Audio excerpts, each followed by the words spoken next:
राष्ट्रवादीचे प्रवक्ते सूरज चव्हाणांची दमाने यांवर आरोपांची तोफ. धनंजय मुंडेंवर आरोप करणाऱ्या रिचार्जवाल्या ताईंच्या खात्यामध्ये 25 खोक्यांचा बॅलन्स. कोणाच्या माध्यमातून रिचार्ज झाला हे पुराव्यासह सांगू, चव्हाणांची एक्सपोस्ट. सूरज चव्हाणांच्या आरोपानंतर अंजली दमानिया संतप्त. फडणवीस आणि अजित पवारांनी माझी बँक खाती तपासावीत. मी भ्रष्ट असेन तर मला, अन्यथा सूरज चव्हाणला शिक्षा द्यावी, दमानिया यांची प्रतिक्रिया. धनंजय मुंडेंचा राजीनामा घ्यायचा की नाही हे मुख्यमंत्री आणि उपमुख्यमंत्र्यांनी ठरवावं, धनंजय देशमुखांची प्रतिक्रिया. तर हत्या प्रकरणातील आरोपींना कधी पकडणार, धनंजय देशमुखांचा सवाल. संतोष देशमुख हत्या प्रकरणामध्ये धनंजय मुंडेंना सहआरोपी करा, जरांगेंची फडणवीसांकडे मागणी. आरोपींना मदत करणारे सहआरोपी का नाहीत, जरांगेंचा सवाल. या प्रकरणातील बडा नेता म्हणजे धनंजय मुंडे असल्याचाही हल्लाबोल. मसाजो ग्रामस्थ देशमुख कुटुंबानं उपोषणाला बसू नये, जरांगेंचं आवाहन. मात्र मसाजो ग्रामस्थ आणि देशमुख कुटुंब आंदोलन करण्यावर ठाम. 25 फेब्रुवारीपासून करणार अन्न त्याग आंदोलन. मुंबईत जमिनीखालून गेलेल्या केबल आणि पाईपलाईनसाठी कर आकारणी करा, राज ठाकरेंची मनपा आयुक्तांकडे मागणी. 42 युटिलिटींवर कर लावला तर 10,000 कोटी मिळतील, राज ठाकरेंचा सल्ला.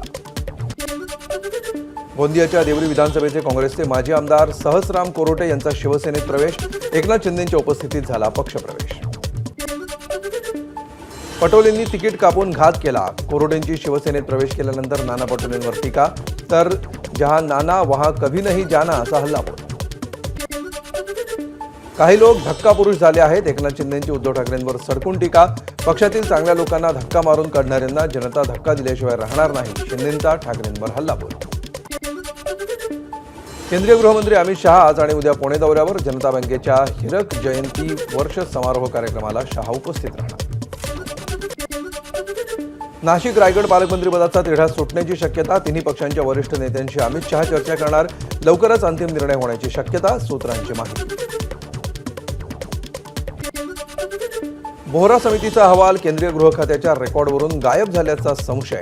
दाऊद, राजकीय नेते आणि अंडरवर्ल्ड यांच्या कनेक्शनबाबत तपास करण्यासाठी तत्कालीन गृहसचिव NN बोहरांच्या अध्यक्षतेखाली समिती झाली होती स्थापन. राजकीय नेते आणि शरद पवारांविषयी माहिती गृह खात्याच्या रेकॉर्डवर नाही, माहिती अधिकार अर्जाला उत्तर देताना गृह खात्याची माहिती. गृह खात्याच्या रेकॉर्डवर अहवालच नाही, या माहिती अधिकारातल्या उत्तरानं सर्वांच्या भोवया उंचावल्या. बोहरा यांनीही गृह खात्याच्या कार्यपद्धतीवर टिप्पणी करणार नाही असं म्हटलं. बोहरा समितीच्या अहवालासंदर्भात गृह मंत्रालयानं उत्तर द्यावं, सुप्रिया सुळेंचं आवाहन. 1999ला वाजपेयींचं सरकार एकमतानं पडलं तेव्हा सत्ताधाऱ्यांचा एक खासदार मीच फोडला होता, शरद पवारांची कबुली. शेवटच्या 8-10 मिनिटांमध्ये सभागृहाबाहेर जाऊन सत्ताधाऱ्यांचं एकमत कमी केल्याचा दावा. शरद पवार यांच्याशी काही मतभेद नाहीत, मात्र दिल्लीशी तडजोड करणाऱ्यांना पुरस्कार देण्याचा आमचा विरोध, संजय राऊतांचं वक्तव्य. राष्ट्रवादीची आज पहिली कोअर कमिटीची बैठक. प्रदेशाध्यक्ष सुनील तटकरे यांनी बोलावली बैठक. संध्याकाळी देवगिरीवर बैठकीचं आयोजन. अजित पवार, सुनील तटकरे, भुजबळ, दिलीप वळसे पाटील, हसन मुश्रीफ आणि धनंजय मुंडे उपस्थित. माजी मंत्री अब्दुल सत्तार यांच्या अडचणी वाढण्याची शक्यता. अब्दुल सत्तारांनी शासकीय अनुदान लाटल्याचा सामाजिक कार्यकर्ते विजय कुंभार यांचा आरोप. सत्तारांनी वाढीव अनुदान मंजूर नसताना अनुदान वाढवलं असाही आरोप. सुमारे 14,000 कोटी खर्चून बांधण्यात आलेल्या कोस्टल रोडला तडे. पीएमओनं राज्याच्या मुख्य सचिवांकडे मागितली माहिती. हाजी अली ते वरळी दरम्यानच्या कोस्टल रोडवरील खड्डा बीएमसीनं डांबरानं भरलेला व्हिडिओ समोर आल्यानंतर माहिती मागवली.